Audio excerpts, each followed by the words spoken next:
मध्य प्रदेश में कभी हमारा इस हिस्से से विधायक बन गया, कभी उस हिस्से से विधायक बन गया, और हमारी पार्टी से कई बार कई विधायक बने जो आज दूसरे दल में भी चले गए, कांग्रेस में भी चले गए। और मैंने याद दिलाया कि जिस समय कांग्रेस को समर्थन की ज़रूरत थी, उसमें सबसे पहले समाजवादी पार्टी के विधायक ने समर्थन किया था और सरकार बनी थी। हम बीजेपी के खिलाफ हैं, और जिस समय भी कांग्रेस के नेताओं से बात हुई उस समय मैंने कहा कि हम बीजेपी को हराना चाहते हैं, जो हमसे सहयोग लेना चाहो ले लो। और उस समय उन्होंने बैठक करके रात में 1 बजे बैठ करके, जिसमें हमारी पार्टी के एमएलसी रहे श्याम सुंदर जी, विधायक रहे दीपक, हमारे प्रदेश के अध्यक्ष, पार्टी के संगठन के डॉक्टर मनोज, इन लोगों ने बैठ करके कांग्रेस के वरिष्ठ नेता दोनों पूर्व मुख्यमंत्रियों से बात की। उन्होंने रात के 1 बजे जब मीटिंग खत्म हुई, उन्होंने आश्वासन दिया कि 6 सीटें लगभग आपको दी जा सकती हैं, और वो खबर अखबार में भी छपी। मुझे भरोसा हो गया कि 6 नहीं, कम से कम 4 दे देंगे। लेकिन जब सूची आई कांग्रेस की, तो जो हमारा सिटिंग एमएलए है उस पे भी उन्होंने प्रत्याशी घोषित कर दिया।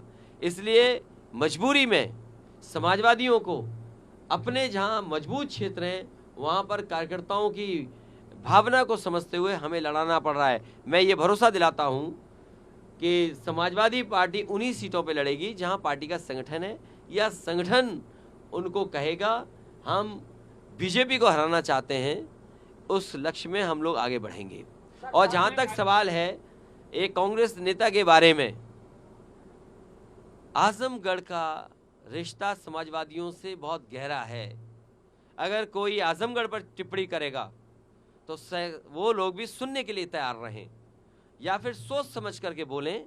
अगर अपने बड़े नेताओं से पूछ करके बोल रहे हैं आप तो बात अलग है, लेकिन अगर आप आजमगढ़ पर कुछ बोलेंगे जो इमोशन आजमगढ़ से समाजवादियों का है, हो सकता है कांग्रेस का इमोशन रायबरेली और अमेठी में भी वही हो। तो हम लोगों ने कभी टिप्पणी रायबरेली और अमेठी पे नहीं की, इसलिए उनको सावधान रहना चाहिए। आजमगढ़ जैसी जगह पर उसी तरह के इमोशन का भाव है, इसलिए टिप्पणी करने से पहले बहुत सोचना चाहिए।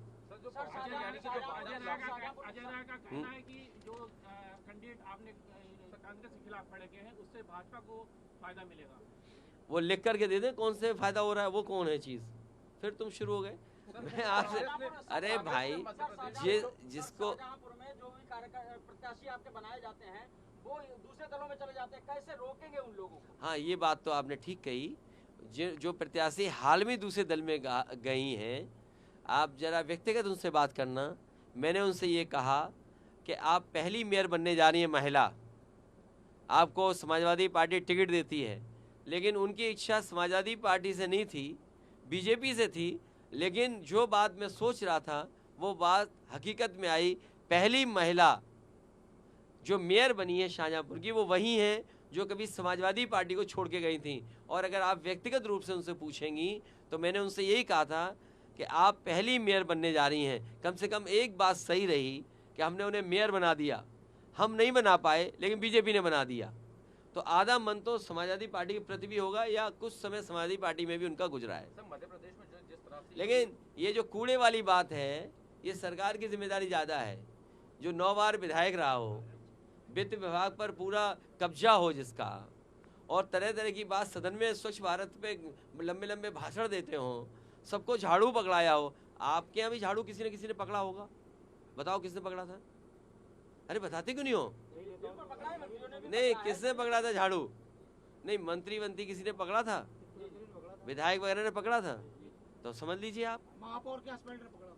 हाँ, तो किसी ने पकड़ा होगा ना झाड़ू बीजेपी के। 24 में इस पर रोक कैसे लगेगी कि जो प्रत्याशी आप बनाएंगे, क्या गारंटी रहेगी कि वो रुका रहेगा आपके साथ में? इस बार इसीलिए शिविर हुआ है गारंटी के लिए।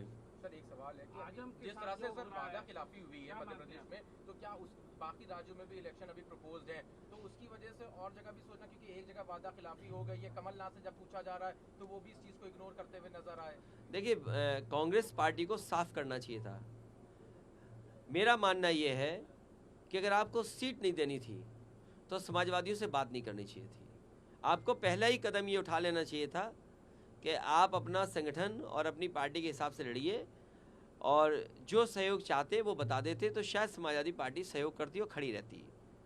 लेकिन उन्होंने कोई जानकारी नहीं दी, न कोई समाजवादी पार्टी को इस लायक समझा उन्होंने। इसलिए समाजवादी पार्टी वहीं लड़ रही है जहां पर समाजवादी पार्टी का संगठन और मजबूत क्या मान प्रत्याशी लिया है। जाए इंडिया गठबंधन से अलग हो गए हैं आप?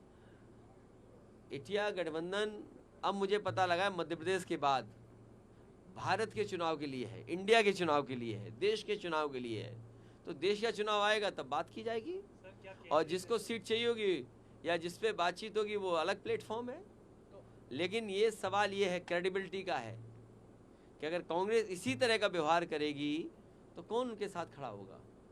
इसलिए मैं कोई राय सुझाव नहीं दे रहा हूँ कांग्रेस पार्टी को, लेकिन देश के सामने बड़ी चुनौती है। बीजेपी बड़ी पार्टी है, बीजेपी बहुत ऑर्गेनाइज्ड दल है, इसलिए उसके मुकाबले के लिए कोई भी कन्फ्यूज़न किसी दल के अंदर नहीं होना चाहिए। अगर कन्फ्यूज़न के साथ आप चुनाव लड़ोगे बीजेपी से तो आप कामयाब नहीं होगे। कांग्रेस के बड़े नेताओं से बात करेंगे क्या आप इस संबंध में?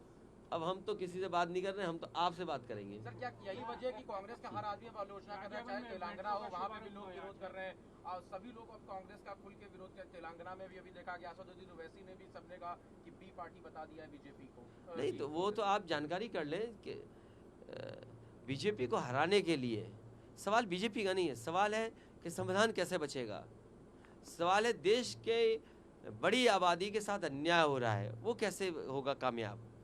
कास्ट सेंसस है, आरक्षण का खिलवाड़ हो रही है, कास्ट सेंसस बड़ा मुद्दा है और ये मुद्दा विपक्ष का था, ये कांग्रेस का मुद्दा नहीं था। मुझे याद है वो दिन जब नेताजी शरद यादव जी, आदरणीय लालू प्रसाद यादव जी खड़े हो गए थे लोकसभा में और दक्षिण भारत के सभी नेता खड़े हो गए थे उनके साथ। उस समय कांग्रेस ने आश्वासन दिया था कि कास्ट सेंसस करेंगे, लेकिन क्या कास्ट सेंसस हुआ, क्या उसके आंकड़े बाहर आए? तो यहीं पर नज़र आता है कि ढुलमुल तरीके से आप कामयाब नहीं हो सकते हैं। आने वाले समय में आपको कास्ट सेंसस कराना ही पड़ेगा। शाहजहांपुर में 2 दिवसीय दौरा आपका रहा। नहीं, मेट्रो नहीं है, वो आरटीएस है, बड़ी वाली ट्रेन। सर शाहजहांपुर का 2 दिवसीय दौरा आपका बीजेपी रहा से है। नहीं किया, ये बड़ी पुरानी योजना है। हाँ, ये सही बात है कि इनकी सरकार में काम हुआ है, लेकिन ये योजना बहुत पुरानी है। बहुत पुराने समय पे जो पूर्व में सरकारें नहीं हैं उन्होंने भी समय समय पे सहयोग किया है। हाँ, ये शुरू हो रही अच्छी बात है, लेकिन जनता तो बुलेट ट्रेन ढूंढ रही है।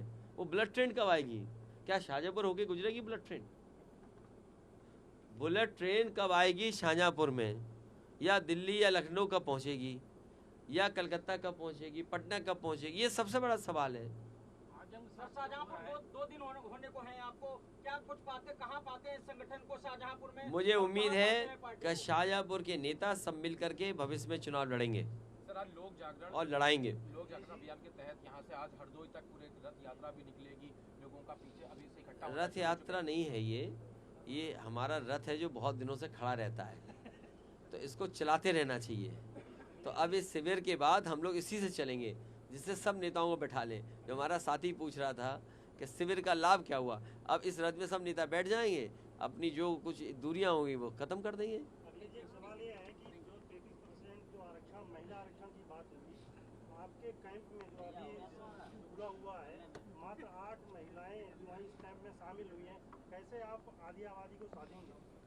मैं अपील करूंगा आपके माध्यम से कि हमारे यहाँ संगठन की जो महिलाएं हैं वो कोई अभियान ऐसा चलाएं जिससे महिलाओं को और लड़कियों को जोड़ा जा सके, छात्राओं को।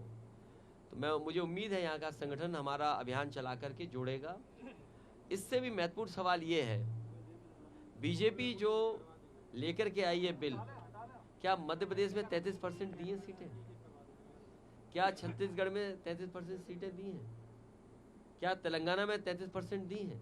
जो लोग नए लोकसभा में ये बिल लेकर के आए हमारे महिलाओं के लिए, क्या उन्होंने 33% महिलाओं को आरक्षण दिया है?